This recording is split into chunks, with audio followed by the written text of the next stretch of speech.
السلام علیکم، بسم اللہ الرحمن الرحیم، نحمد و نصلی علی رسول الکریم۔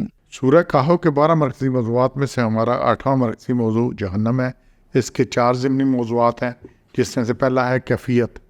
جہنم کی کیفیت کیا ہے؟ 3 نکات ہیں جی، یہ 3 آیات میں سے پہلا نکتہ ہے دنیا میں غافل حق نہ سننے والوں کے بالکل سامنے جہنم ہوگی، اور وہاں پہ کوئی غیر اللہ، کوئی کسی قسم کا کام نہ آئے گا، اور کفار کے لیے جہنم کی ضیافت تیار ہے۔ یہ 100، 101، 102 میں سے ہی ہے۔ ان آیتوں پہ ذرا غور فرمائیں، یہ کھول لیں قرآن مجید کو اور سامنے رکھیں۔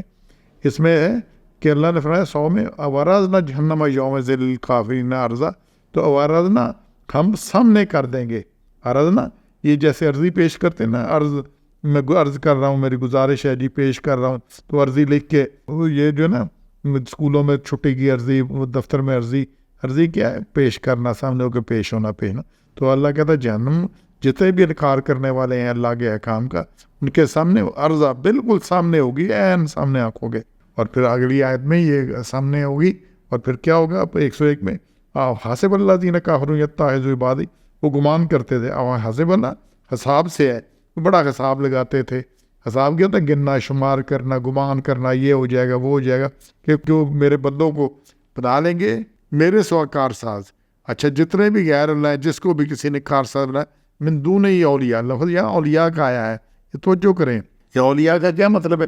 کوئی بھی اولیاء جس کو سمجھتے کہ یہ کچھ کریں گے، لوگ ملائکہ کو، انبیاء کو، نیک صالح لوگوں کو، اولیاء کرام کو کارساز بناتے ہیں۔ اگر کسی بھی غیر اللہ کو کارساز بنائیں گے تو وہ اللہ کی گرفت سے نہ بچا سکیں گے۔ ایسا کرنے والوں کے لیے جہنم تیار ہے، یہ صاف لکھا ہوا ہے۔ پھر لوگ کہ فلانا فلانا اولیاء یہ کر لیں گے، تو انا اعتدنا جہنم للکافرین نزلا، تو بے شک ہم نے تیار کی ہے۔ کیا کیا؟ تیار کیا۔ اعتدنا عتد سے ہے، پہلے سے ذخیرہ کر لینا، پہلے سے تیار کر لینا۔ جیسے مہمان آتے ہیں نا، تو آپ نے پہلے سے کھانا تیار کیا ہوتا ہے، شادی ہو، کچھ ہو، تو پہلے سارے انتظامات کیے ہوتے ہیں۔ تو اللہ نے کہا ہم نے ان کے لیے پہلے سے تیار کی ہوئی جہنم، پہلے سے تیار ہے۔ للکافرین نزلا، جتنے بھی انکار کرنے والے، جتنے منکرین ہیں، ان کے لیے تو نزل سے ہے کھانا، جو مہمان کے لیے تیار کیا جائے، جس سے اس کی مہمانی کرنی ہے، ضیافت کرنی ہے۔ تو منکرین کے لیے، جو بھی اللہ کے احکام سے روگردانی کرتے ہیں، ان کے لیے جہنم تیار بھی ہے، اور ان کے جو کھانے کے لیے اللہ نے جو ڈشیں پیش کرنی ہے نا، وہ بھی ساری تیار ہے۔ وہ آگے آ جائیں گی کیا کیا وہاں ڈشیں ملنی ہیں۔ یہاں پہ پورا نا، یہ ایک تو ہوتا ہے کہ جو آپ جو مرضی کھانا ہے، جو کچھ کرنا ہے، یہ بوفے جیسے ہوتا ہے نا، جو کچھ ہے، تو پورا بوفے کا سیٹ اپ لگا ہوا ہے، لیکن مرضی کا آپ کی نہیں چلنی۔ وہ سارا جو کچھ ملے گا نا، وہ اس کا اللہ نے آگے آیا کہ ضابط میں اگلے میں پڑھیں گے ہم۔ اور پھر کیا ہوگا؟ 102 میں یہی سب کچھ جہنم کی ضیافت تیار ہے ان کے لیے، اور کوئی غیر اللہ کام نہ آئے گا۔ یہ 101 آیت میں جو نقطہ ہے نہیں، یہ پہلے میں سے دیکھیں کہ جو غافل تھے، اس پہ توجہ کریں کہ فی غطائن، جو کہ پردے میں تھے، ان کو چیزیں نظر ہی نہیں آ رہی تھیں، ان کے اوپر جہالت کا پردہ پڑا ہوا تھا، غفلت کی زندگی گزار رہے تھے، اور کچھ سنتے ہی نہیں تھے، کچھ کرتے ہی نہیں تھے، توجہ ہی نہیں کرتے تھے کسی طرف۔ قرآن مجید میں اس پہ بڑی چیزیں ہیں، یہ کافی ریفرنس ہے اس کے اوپر۔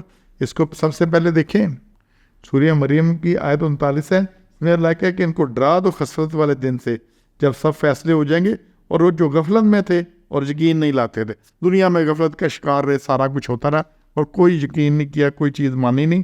اور پھر اس کو مزید اللہ نے واضح کیا، سورہ انبیاء ہے 21 نمبر، اس کی پہلی 2 آیات ہیں۔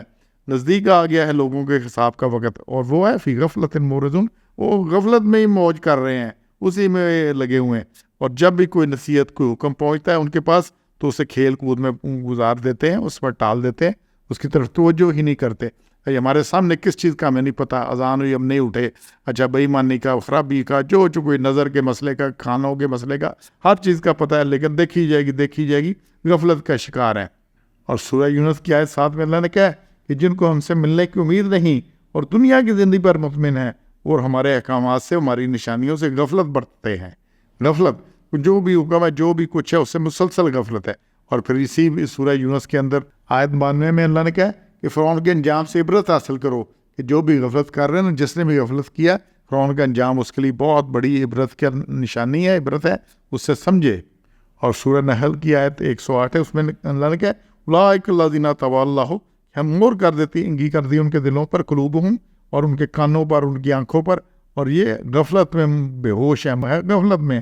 تو جب غفلت ہوتی ہے تو پھر اس میں بڑا پڑا ہے قرآن کہ جناب کتنے ہی ریفرنس ہیں، جب بندہ غفلت میں ہوتا ہے تو پھر اس کے اوپر یہ مور لگا دی جاتی ہے۔ اور یہاں غفلت کسے کی؟ ان ذکری، میرے ذکر سے، میرے احکام سے، میری بات سے کی۔ اور اس میں جو ہے نا سورہ زخرف 43 نمبر اس کی آیت نمبر 36 37 38 دیکھیں، جو کوئی غفلت کرے گا، آنکھیں چرائے گا اللہ کے ذکر سے، اس کے احکام سے، ہم اس پر ایک شیطان کو مسلط کر دیں گے اور اس کا ساتھی ہوگا۔ اور یہ جو ساتھی ہو جائیں گے یہ کیا کریں گے؟ روکتے ہیں ان کو راہ سے، صحیح راہ سے، اور سمجھتے ہیں کہ ہم راہ پر ہے۔ شیطان ان کو روکتا ہے اور پھر اس بندہ یہ بھی سمجھتا ہے میں بڑی ہدایت پر ہوں، اور جتنے بے ہدایت ہیں سب یہ اسی خوش فہمی میں ہے۔ اور جب آئیں گے ہمارے پاس تو پھر کیا ہوگا؟ اس وقت کہیں گے کہ کاش میرا اس کا بعد المشرکین کا فرق ہوتا ہے، بعد فبئس القرین، یہ جو ساتھی تھا اس نے مجھے بروا دیا۔ اور ابھی بھی دیکھتے ہیں، ہم کہتے ہیں یہ فلانے کا زوال آ گیا، فلانے کا زوال آ گیا، جتنے لیڈر ہیں وہ جی ساتھیوں نے مروا دیا، وزیروں نے مروا دیا، اس نے مروا دیا، اس نے۔ تو بات یہ ہے کہ یہ جو ساتھی اس نے خود بنائے تھے، تو اللہ کہتا ہے یہ جو غفلت کرتا ہے پھر اللہ اس کے لیے شیطان مسلط کر دیتا ہے۔ ہم نے اس سے بچنا ہے، وگرنہ یہ انجام صاحب لکھا ہوا ہے، یہ کیفیت ہونی ہے۔ سبحان ربک رب العزت عما یصفون وسلام علی المرسلین والحمد للہ رب العالمین۔